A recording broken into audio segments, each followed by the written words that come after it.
কেঁদুলির মেলাতে যাবি, কত বাবাজি মাতাজি পাবি।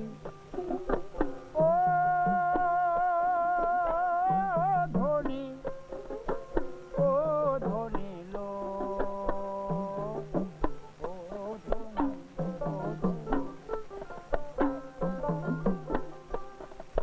কেঁদুলির মেলাতে যাবি, কত বাবাজি মাতাজি পাবি। পেট ভরে প্রেম গাঁজা খাবি, পেট ভরে প্রেম গাঁজা খাবি, খিচুড়ি খাবি শাল পাতা। বাউল গান শুনবো বটতলায়, বাউল গান শুনবো বটতলায়, বাউল গান শুনবো বটতলায়।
আজ থেকে বহু বছর আগে এখানে বাস করতেন কবি জয়দেব ও তার স্ত্রী পদ্মাবতী।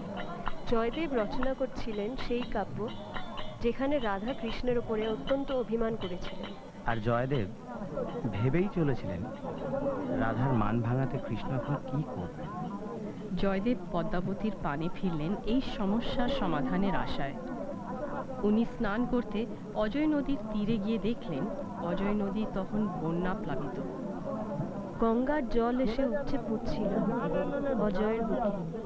স্নান শেষে ফিরে জয়দেব দেখলেন তার কাব্যটি সম্পূর্ণ হয়ে গেছে। যা লেখা ছিল সেটা জয়দেব নিজে লিখতে সাহস পায়নি।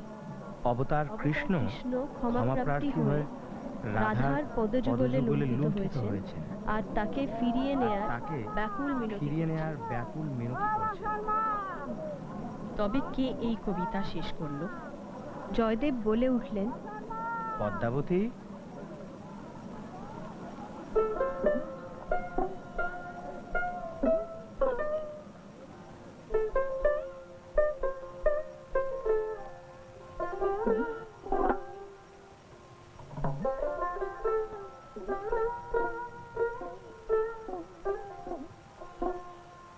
কেঁদুলির ওই মেলাতে যাব দুহু জনাতে,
খাবি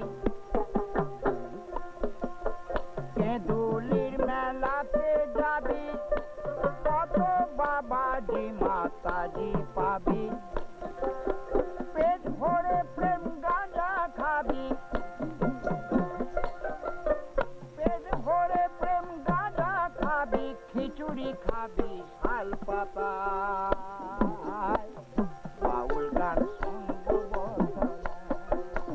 কেঁদুলির ওই মেলাতে যাবো দুহু জনাতে তোরা কে যাবি গোয়ায় আয় আয় আয় আয় বাউল গান শুনবো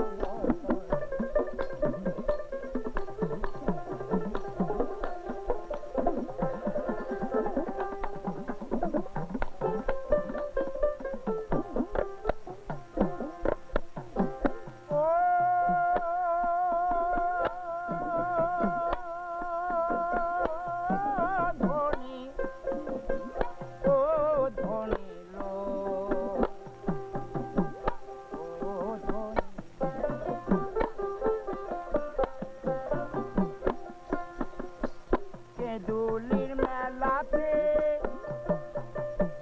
গোসাই জয়দেব পদ্মাবতী অজয় ফুলে চার বসতি গোসাই জয়দেব পদ্মাবতী অজয় ফুলে চার বসতি দেবদাসের করগতি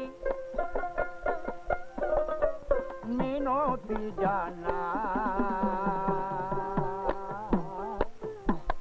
বাউল গান শুনবো বসরা কেঁদুলির ওই মেলাতে যাবো দুহু জনাতে কেঁদুলির ওই মেলাতে যাবো দুহু জনাতে তোরা কে যাবি গোয়ায় আয় আয় আয় আয় আয় আয় আয় বাউল গান শুনবো বসরা বাউল গান শুনবো বসরা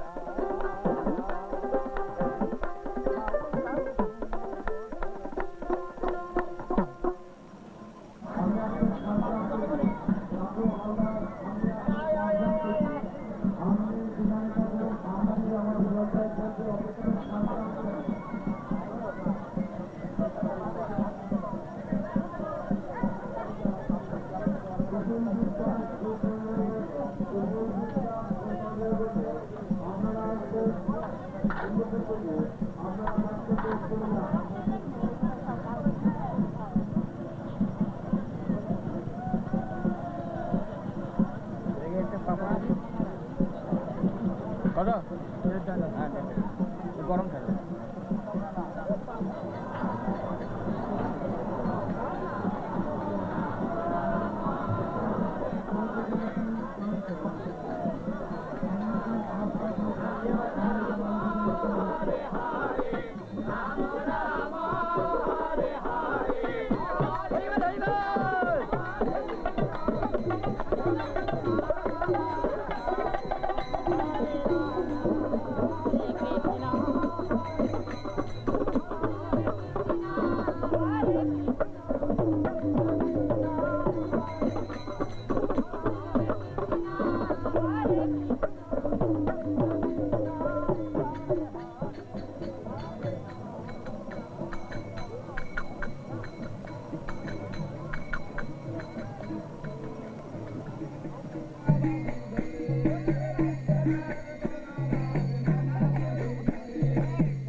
রঘুনাথপুরে নতুন কোন আসার আপনারা যেখানে থাকুন আমাদের ভলেন্টিয়ার ক্যাম্পে চলে আসুন। এখানে আপনাদের আপনার লোক আপনার অপেক্ষায়।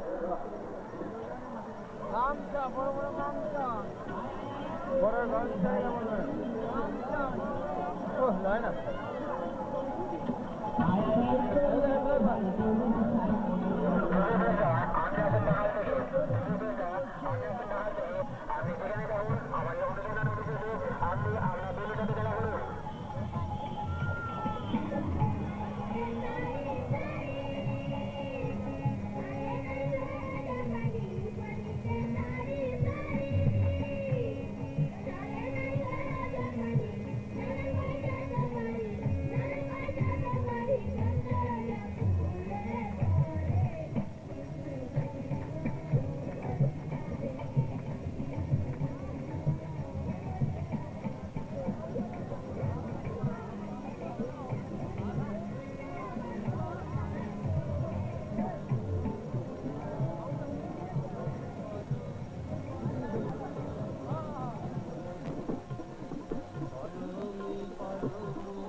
এইবার আমি গুরুর চরণ ছাড়ব না, জাদু বিন্দু বলে। এইবার আমি গুরুর চরণ ছাড়ব না, ওরে মন কানা সহজ পথে হজর লাগে, ওরে মন কানা ওরে নিজে সহজ না হলে বাবা সহজের পথ পাবি না, ওরে মন কানা সহজ পথে হজর লাগে, ওরে মন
স্নান করিলে হবে গৌরাঙ্গ মূরতি মে গঙ্গা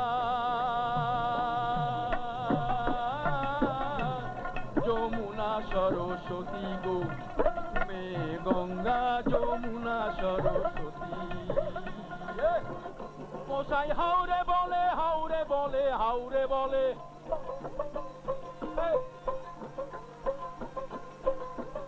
মশাই হাওরে বলে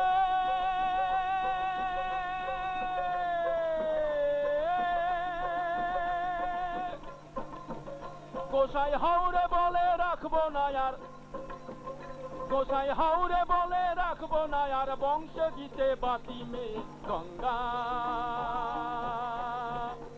যমুনা সরস্বতী গো মে গঙ্গা যমুনা সরস্বতী মে গঙ্গা যমুনা সরস্বতী গো মে গঙ্গা যমুনা সরস্বতী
পাগলা করে সব সব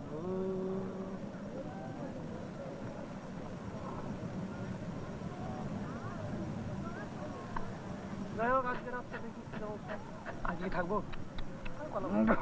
চলে যাবি আমিও ভাবছি না বলো বোলপুর গিয়ে ঘরে গিয়ে থাকি কার্তিক তোমাকে বলে থাকবি মুখস্থ থাকে না ফোন করলে পাওয়া যাবে তো একবার লালবাজারের থেকে ছবি করছে জানি না যে লালবাজার থেকে করছে দেবো পরে চিঠি করেছে আমি তো গামছা ব্যবহার করি না গিয়েছি অফিসে গিয়ে দেখি লালবাজারে চান করে গাম মুছি না ভীষণ জায়গায় গেলে বলছে ফার্স্টেই বলছে জানিস কার্তিক ছবি করে নিয়ে গেছে তো যে বাড়িতে একটা চিঠি এসছে লালবাজারে আমাকে তুমি ও গো যারা শেষে দেয় হে করি কিন্তু অনেককে পার এমনি করি ও যে বদন ভরে ডাকে হরি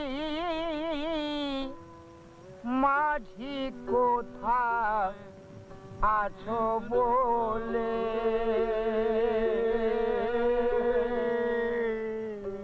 মাঝি গিরি জানি ভালো ওগো ভয় খেও না রাখাল বলে মাঝি জানি ভালো ভয় কি ধনে হেসে হেসে আমারে ভাঙা নায়ে বসয়েছে আমি ছাড়বো তোরি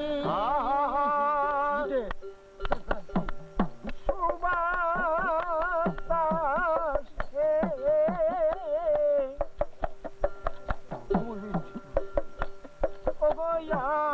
অবয়ানাসে তুলবো ফুলে রায়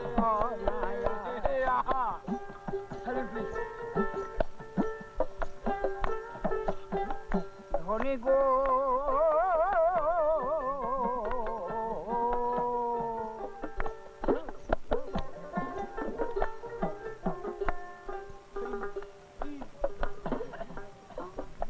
যদি তাতে উত্তরি পাকে পড়ে পার করবো রায় বুকে করে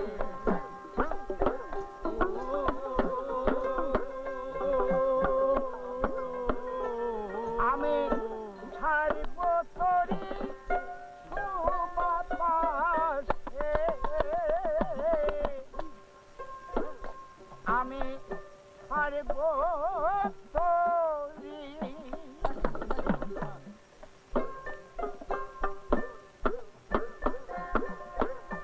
সুবাতাসে অনায়াসে তুলবো ফুলে রায় অনায়াসে ছাড়বো তোরি সুবাতাসে অনায়াসে তুলবো ফুলে গোড়ায় অনায়াসে তুলবো ফুলে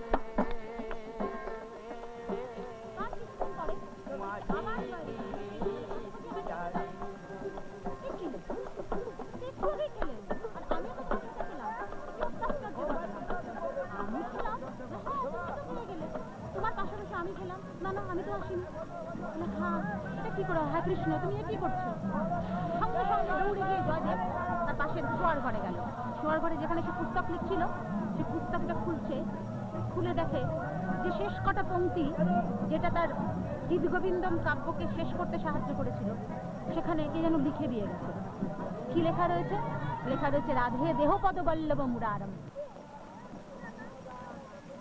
কে লিখেছে এই কবিতা? কে লিখেছে এই কবিতা? কে লিখেছে এই কবিতা? কেন, তুমি তো কিছুক্ষণ আগে এসে লিখে গেলে। জয়দেব বললেন এ নিশ্চয়ই কৃষ্ণ ভগবানের কাজ।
আমি পলাশ তলা পরে রনু তলাশ দলিলি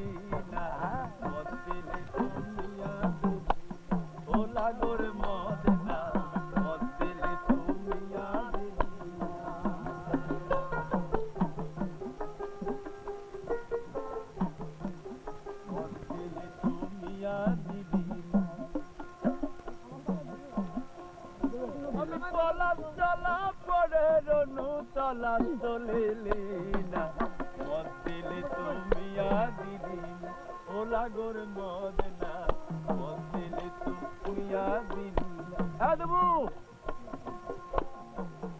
আমি পলাশ তলা পড়ে রনু তলাশ চলিলি না মদ দিলে তুমি দিলি না ও লাগোর যখন তুই ছিলিস লাগর আমারই ওই পাশে তুই দিতুম খেতে আমার নিয়ার ভাতে অন্ত ভাতে বেগুন পোড়া না হলে দিন যেত না মদ দিলি তুমি দিলি না ও লাগর মদ না মদ দিলি তুমি দিলি না লাগর মদ না মদ দিলি তুমি দিলি না যখন তুই ছিলিস লাগর আমার পাশে শুয়ে তোর সব জ্বালা জুড়া তো লিখি আমার পরশ পেয়ে তুই চলে গেলি তোর মনে কি পড়ে না মদ দিলি তুমি দিলি ও লাগর মদ না মদ দিলি তুমি দিলি ও লাগর মদ না মদ দিলি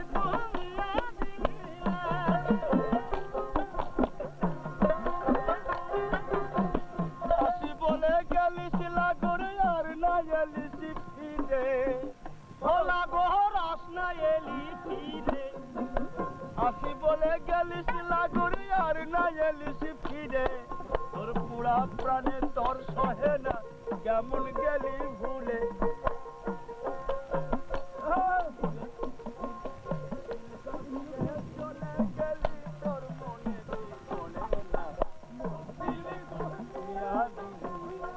লাগর মদ না মদ দিলি তুমি দিলি ও লাগর মদ না মদ দিলি তুমি দিলি ও লাগর মদ না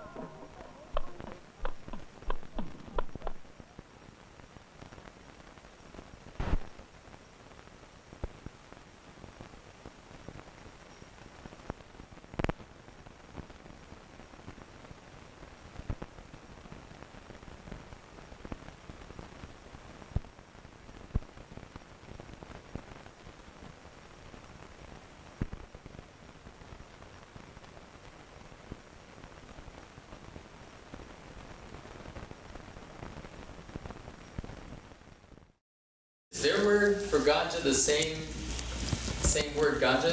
Yeah, that's where it comes from. It comes from India? Yeah. Oh. Yep. Everything comes from India. And Africa. These are the two places, I guess. We take credit for everything. So. The Indians were the ones that took ganja to the Caribbean, and that's why it's so popular now. Yeah. Ganja there, but it was That's came right. from India. Yeah. Learning experience. So I understand that the film was part of your master's program, Yeah. and have you been to these festivals before you went over and actually shot it? No. And you had access to, well, I assume there's a lot of places in that event where they're performing? Yeah. You had access to one special place, or is there many like that, or? Yeah, no, you can pretty much, you know, you can pretty much go and film anywhere there. You know, it depends if you have a good attitude and you know, like, yeah, people are generally fine with that. And most of these bowls are so used to being filmed because people come all the time and film them, yeah. So I didn't really, I hadn't been to the festival before, you know, I'd heard of the stories and I'd listened to Baul music always, but I was just wondering what I should do, and I wanted to just go back and make something in India. So right at then, they had all these French guys went and made these Baul CDs, and I was listening to all these recordings, and I was like, I'm just going to make a film about the Bauls, and I found out they had the festival, and I went, so I decided to go there. and make the film, and I didn't know anybody, and somebody gave me Debdas's address, through people. I went to Shantiniketan. Debdas was a guy who did most of the singing in the 3 parts, the beginning, middle, and end, and I just went and knocked on his door, and he opened the door like he was expecting me. He's like, "Hi, come in." and after that, it was just all, we became very good friends, and I'm still in touch with him. Yeah. So when you went over to shot this, did you have an idea of how you wanted to shoot it? Yeah, sure. I had the whole script, but I didn't use much of it once I got there. Yeah, I had the whole script, sound on one side, video on one side and audio on one side, and I had my whole script that I ended up, I used a lot of it in the sense that I think it was very useful to me because I had an idea of some of the stuff I wanted to do, but most of it wasn't how I'd originally planned it. So. I have a question about it being shot on film. I mean, so many of us are so used to the convenience of video and be like, oops, but film is so expensive. And you were following these guys around. Did you have to stop them and start them over and stuff, or did they just kind of go with it and whenever you had the thing loaded, you just went with it? Yeah, well, see, of course, this was expected, this question, but anyways, the thing with it was, it's very shocking what I'm going to tell you now. This is a half-an-hour film, and I only had an hour and a half footage for the whole festival. Wow. So we used, 1/3 of the, so it was like a 1/3 ratio shooting and editing. So we used a lot of the stuff. All the stuff is single camera. There's no multiple camera setup in any of the places. It's just all in editing. So The audio was great. Thanks, yeah. The audio, actually, I don't think the audio was great. But thanks for saying that. No, the sound was good, but it's the 16 audio, and it's an optical track, and it's not stereo, it's mono. But it still is... Well, I mean, in the sense of being able to actually get music all the way through without interruptions and only have an hour and a half worth of film to use. Yeah.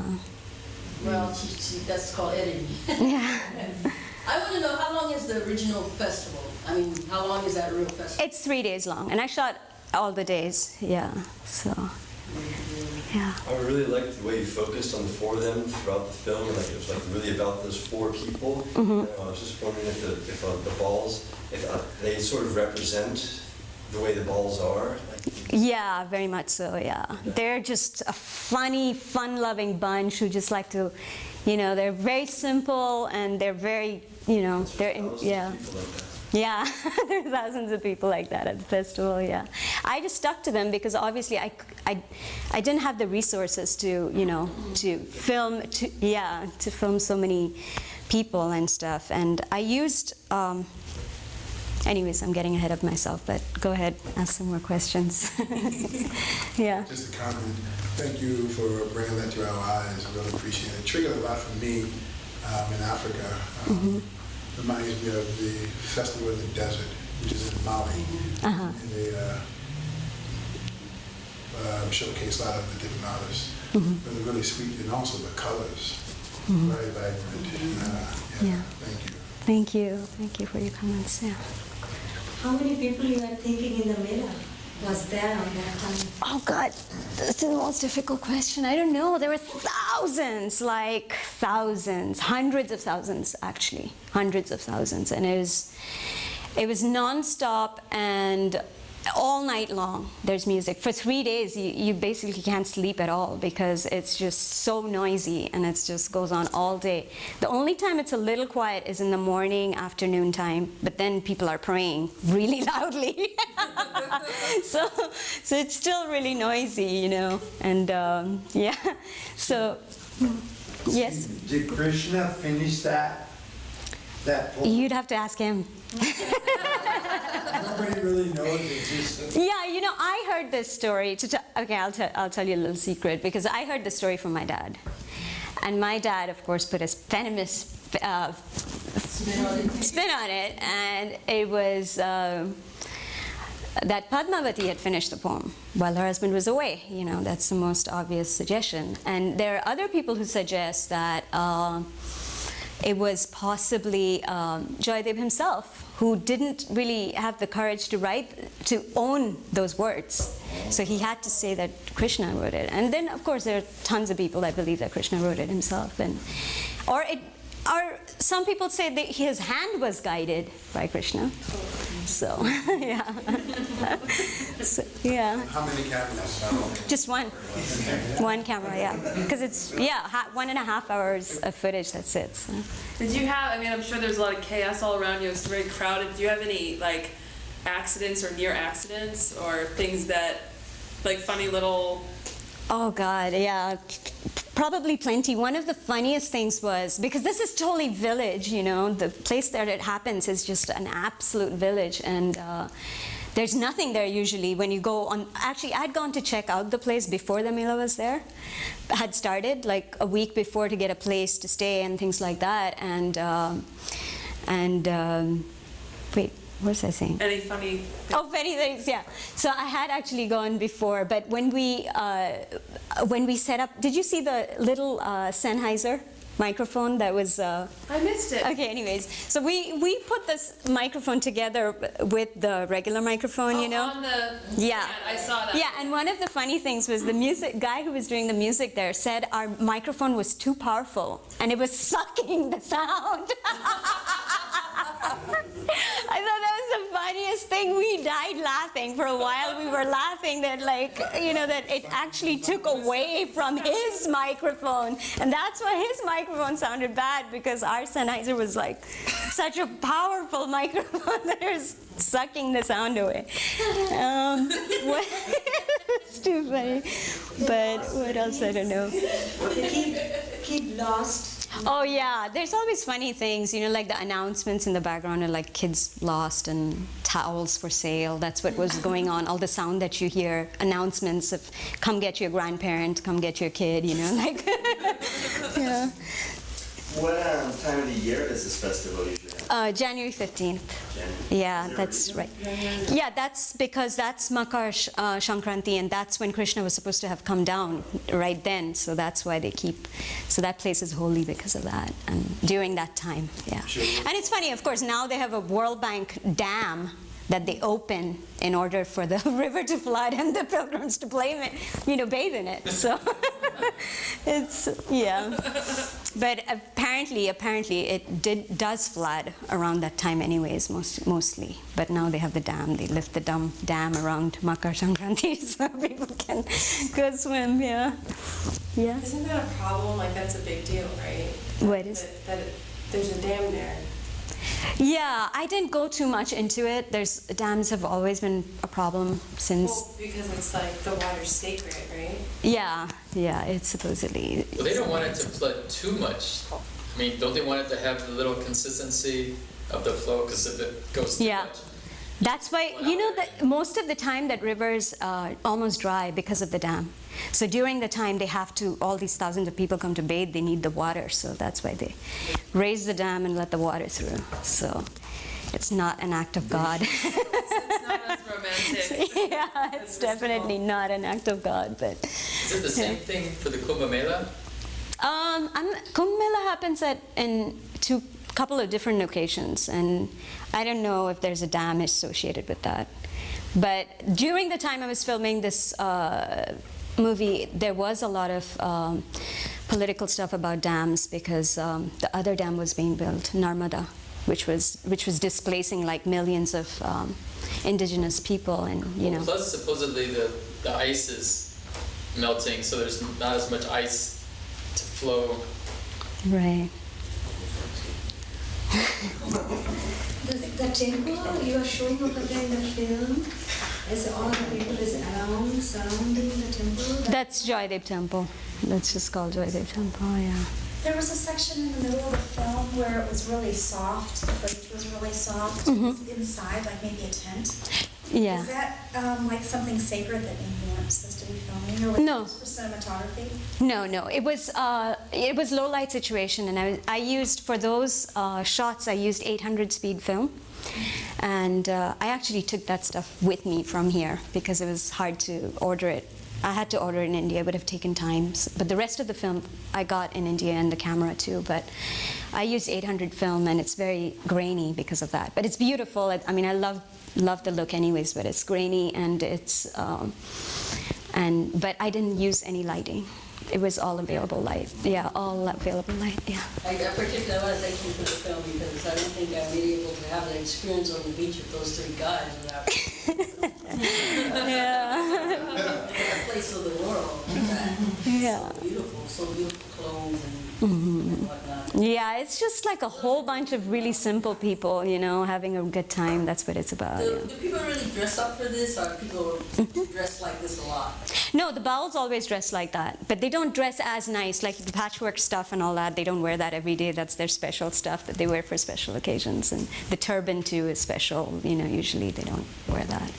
Yeah, and their dress also depends, because being Baul, you can have your choice of God, right?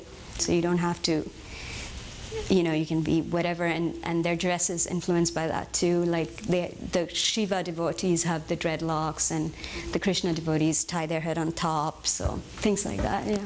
Wow.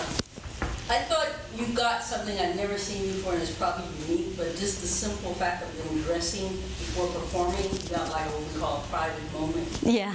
And I wonder how you got that.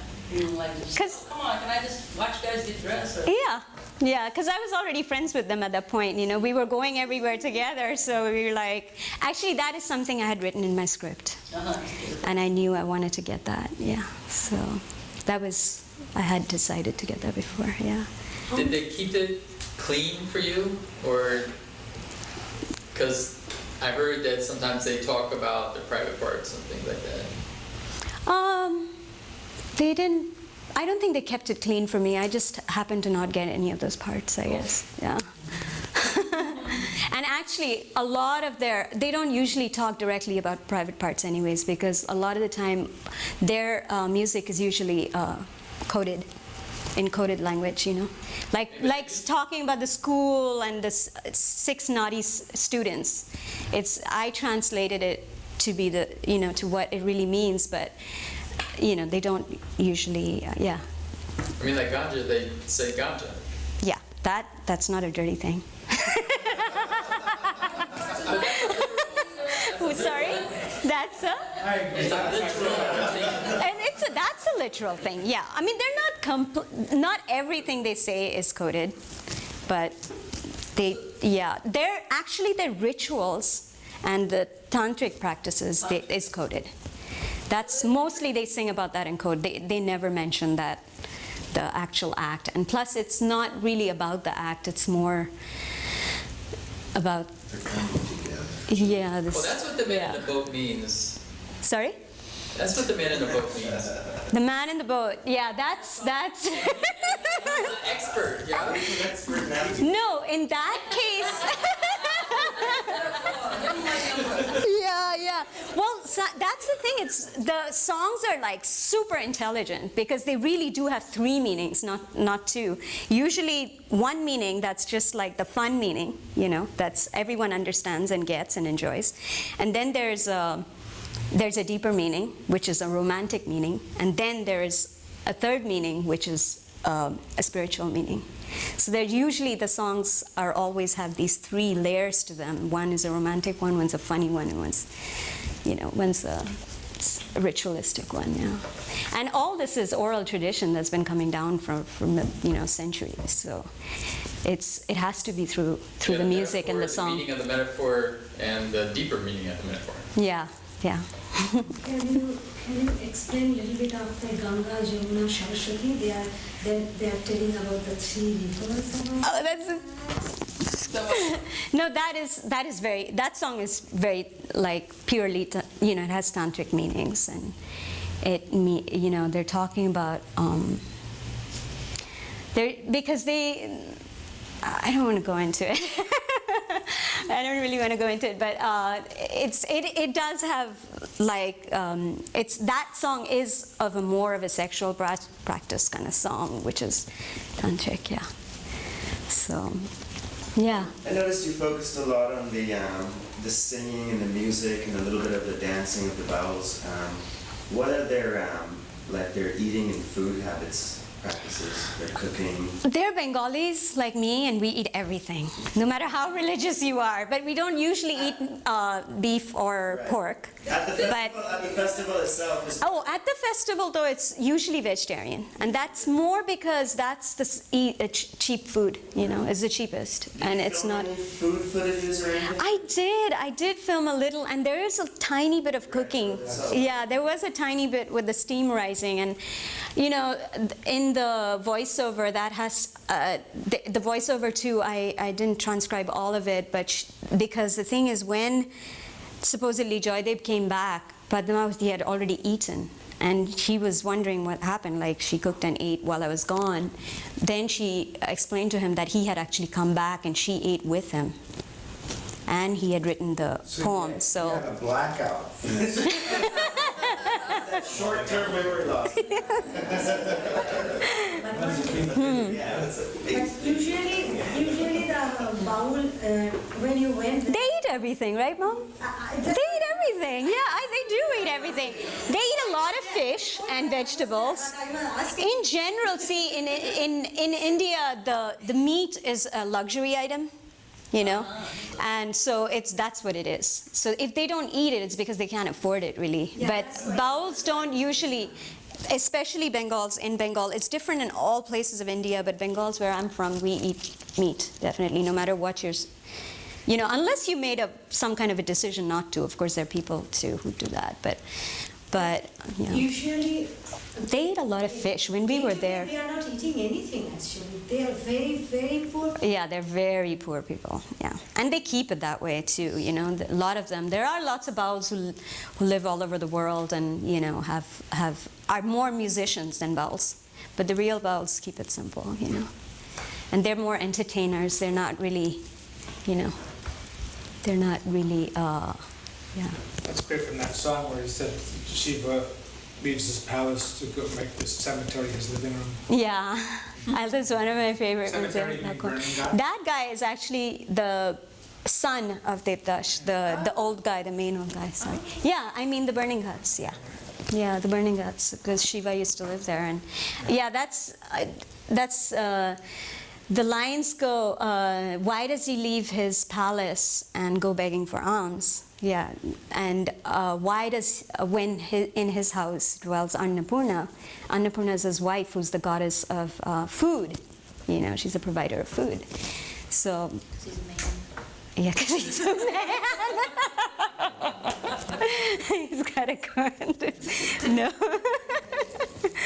Yeah. Did they do that mostly for fun, or do they do that? In the hope of money? No, I'm kidding. Sing? No, they do it for fun. They do it all the time. Yeah, and they do it for they're like entertainers too, and like you can hire them to sing, and they sing on the train. That's what Kartik always does, and that's why his voice is so. Yeah, and he's actually. The other guys, they have problems with their throat too, his sons, because they sing on the trains, and it's really loud, and they have to sing so loud. And yeah, they're just like singing on the train. Run by coal or diesel and have a lot of smoke. Smoke, yeah, and it's like dashing through with the sound and everything. The windows are open, and they have to sing above all that, and people give them money. So that's how the local trains. They survive, is they perform on trains? Yeah, they perform on trains, they perform at places, they perform anywhere and anywhere, yeah. So, yeah. And some of them, they get rich and famous too, Yeah, and then the other Bauls call them the sellouts, so. Yeah. Yeah. No, but they don't usually leave.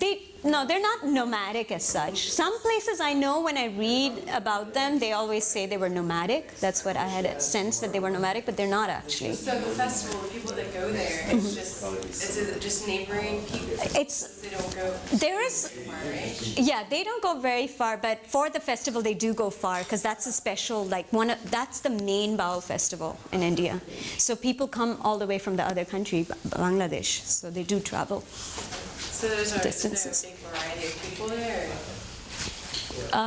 Yeah, there's a huge variety. People come from the cities like us, you know, and they go just to hear the Bauls songs and hang out and, you know, stay up all night and listen to the music and smoke weed. And the Bauls go to, you know, because that's their thing. They wait for that every year. It's mostly Bengali people. It's mostly Bengali people, but there's all kinds of people. They're always like camera crews, international camera crews and stuff too, yeah. The only thing they're not permitted is the bathing. They don't permit filming that, the pilgrims bathing in the water. And that's something I had in my script that I couldn't do. So, and I went and asked. We had a permission. long distance shot. Yeah, I had a long distance shot, yeah. What can you elaborate? Why? Just for privacy, because people don't want to see other, you know, they don't want a shot of them naked in the, or not even naked, because most of the time they do wear something, you know, but like a sarong or something, but it's just not permitted, yeah. Because, yeah. How do they treat women? Sorry? How do they treat women, the Bauls? Actually, there are lots of women Bauls, and they do treat them well, yeah, for the most part, you know. The problem is the tradition and the culture more than their philosophy, you know.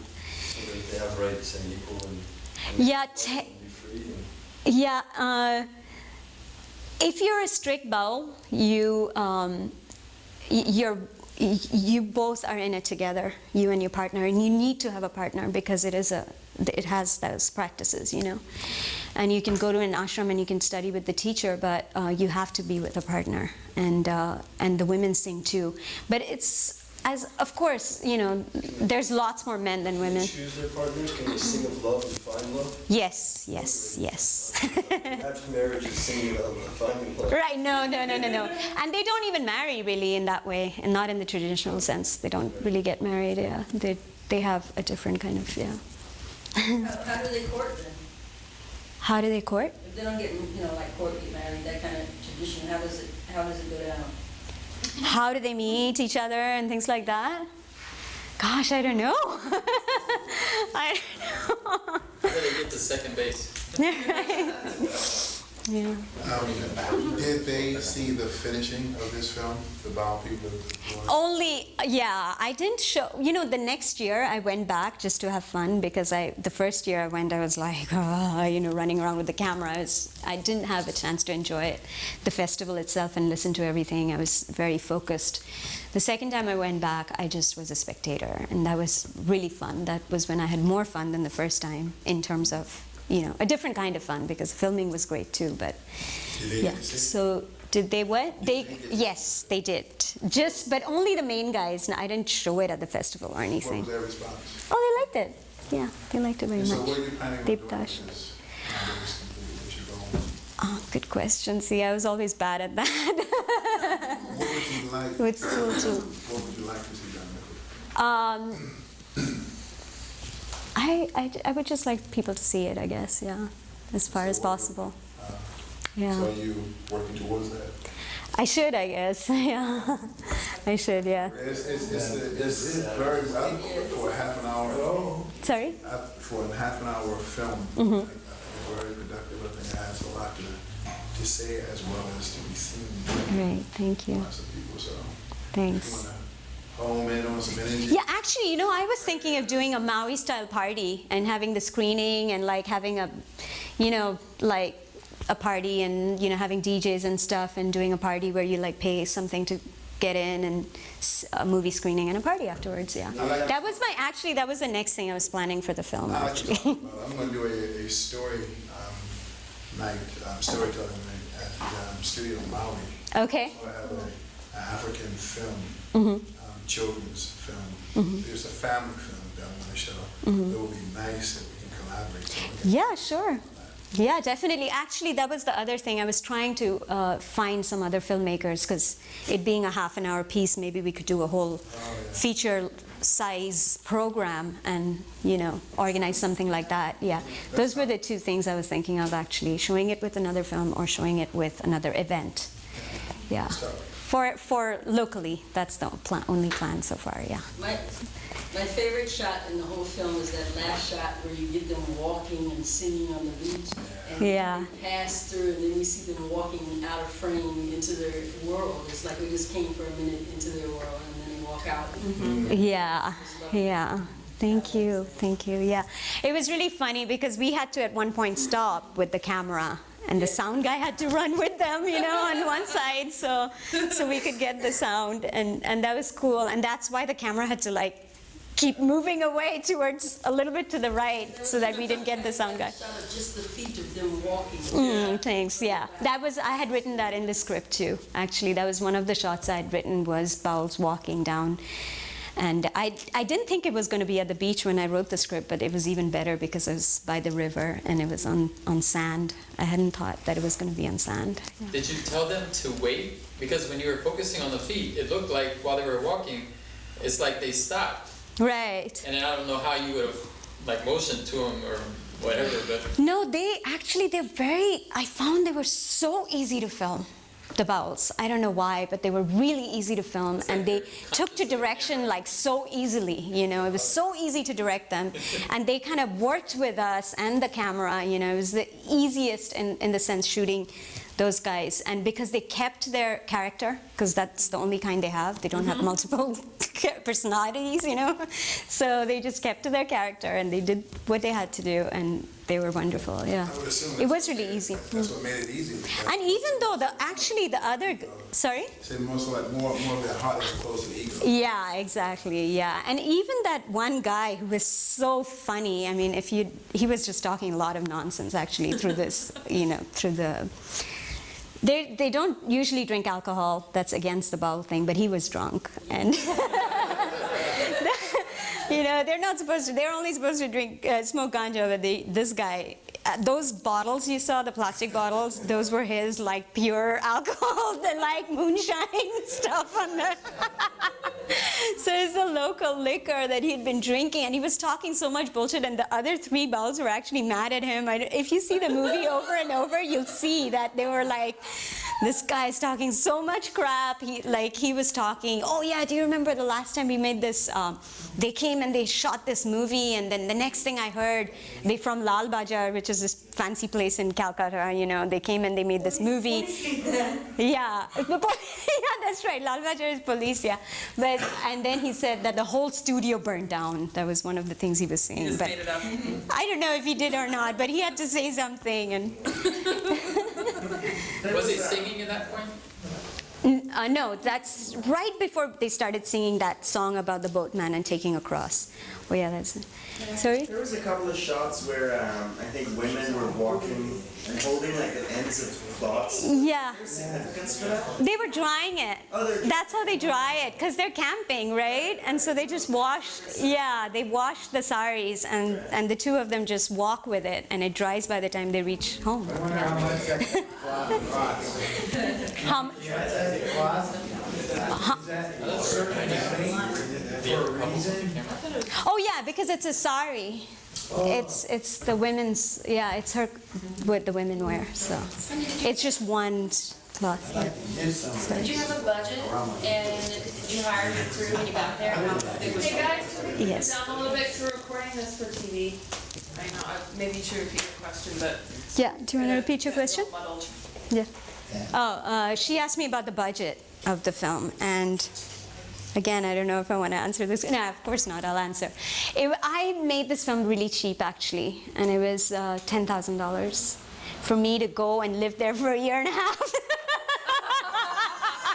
And make the film, and travel, and edit, and all that stuff, yeah. But I had really big breaks because my crew, of course, I hired there. I rented the camera there. So I did have these expenses, and I mean, the kind of things I did, if I did here, my budget would have been at least $60,000. Did you raise the money, or did you just... I just earned it. I was working. I was working between the time I was between graduate school and what's the thing called before that? Undergrad, right? So between undergrad and grad, I was working, and then I went into grad school, and then I had the money. So, and I knew I would need it for the film because I was going into graduate school. So, and I knew that first year I had to make a film right away. So it was like something you had to almost have before you took the program, you know, that you had the money to do it, to do the program. So I did, I worked for a year and I just saved money. That's all I did, yeah. That's how I did it. Well, that's a good question. Mm-hmm. So you got your master's, and obviously with the love of making films and the idea of something special to produce. Mm-hmm. What about now? Has this film produced any, I don't know, progress in your career? Is this going to be part of your career? Is this a one-time deal? You know, this film I had to drag this film out of oblivion because I shot it in 2003, and I did all the processing, all the developing, everything in India. The film was timed in India. I got a release print in India, and I took it back with me to San Francisco. And I sent my answer print back to be laser subtitled, and they confiscated it at the customs. So, Which country? In India. In India. Yeah, in India. So they confiscated it customs, so I basically lost my answer print. So just recently, a couple of weeks ago, I finally just made a video transfer of the film. So I don't have an answer print right now. But I have my cut negatives. I don't understand what answer print is. It's the print you used to project it on a screen. Film. The release print is basically what you see in the movie theaters. Yeah. So that's what I had, but that was confiscated. And I didn't really have the ability to, or the means or the resources to get it back from them. I just figured it's easier to let it go and then make another one when I went back to India. So you use the original negatives again? I use the original negatives, and I have them sitting in my house here, hoping they don't get moldy. But so, but I wrapped it up good and stuff. But it's here now with me. So when next time I go to India, I'll take that whole thing back to Ad Labs where I got it processed, and they have the timing and stuff. So they can make another answer print. Yeah. Did they give any reason for confiscating it, or did they just want a bribe? You know what it is? Yeah, it's probably they wanted some bribe, but also because technically every film that gets released in India needs to have a censor board certification, and my film didn't have that. So it's like and also because in India, because of Bollywood, there's such a big commercial market for film that they were worried that my film has commercial value, and then they would tax me on that. But I could have proved that it was a student film and it did not have commercial value and gotten it back, but I wasn't there to do it. So I just let it go, yeah. And I was in the middle of my program, so I just stayed there. Yeah. Yes. If you went for it now and wrote to them and stuff, would they maybe send it to you? No, I think I have to let it go at this point, yeah.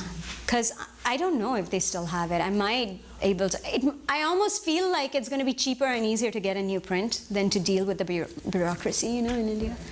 So the next one you make, you're going to smuggle out or something. Right. No, the problem was I sending it back in, see.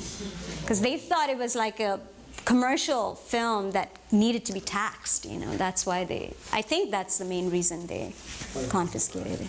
Yeah, they just wanted a bribe. If I were in India and had gone with a little money, they would have given it to me right away, you know. So it's a bribe thing.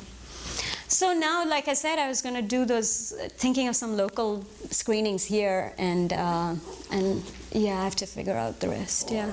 So what about making films? What sort of things do you want to make nowadays?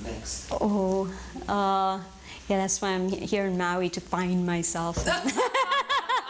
And figure out what I want to do and what I want to make.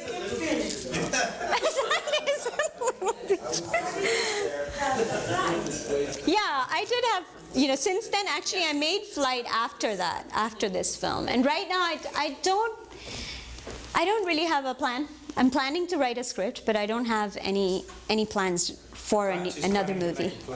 I'm planning to make a plan, exactly. What is Flight? My other film, that's a DV film, and it shows on Akaku. It airs on Akaku, so 10 minutes long. So it's another film I made. Yeah, but that's a video film, not a film. So, yeah. Is it outline? It's that movie is also kind of, that movie is about just about borders and traveling and nostalgia and you know, a lot of footage that I shot while I was traveling in India and Brazil and Bolivia. I used that footage to just create again like an abstract piece about travel and nostalgia and memories and disorientation from like moving from one place to another, you know. So that's also an abstract documentary, yeah. And that you can see on Akaku. Is it still airing? I think it is, because Dave just told me like that it was airing not so long. He saw it not so long ago. I think it's just still airing. Yeah. Okay. All right. Okay. All right. Thank you so much. Thank you so much for coming.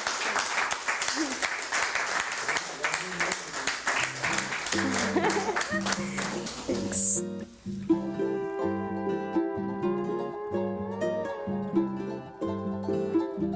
In Kahului, on the valley isle, aloha nui, with a great big smile. You take a short walk down to the ocean, holo holo to Haleakala, as the seashore kisses the mountain. Everybody wants some more of Kahului.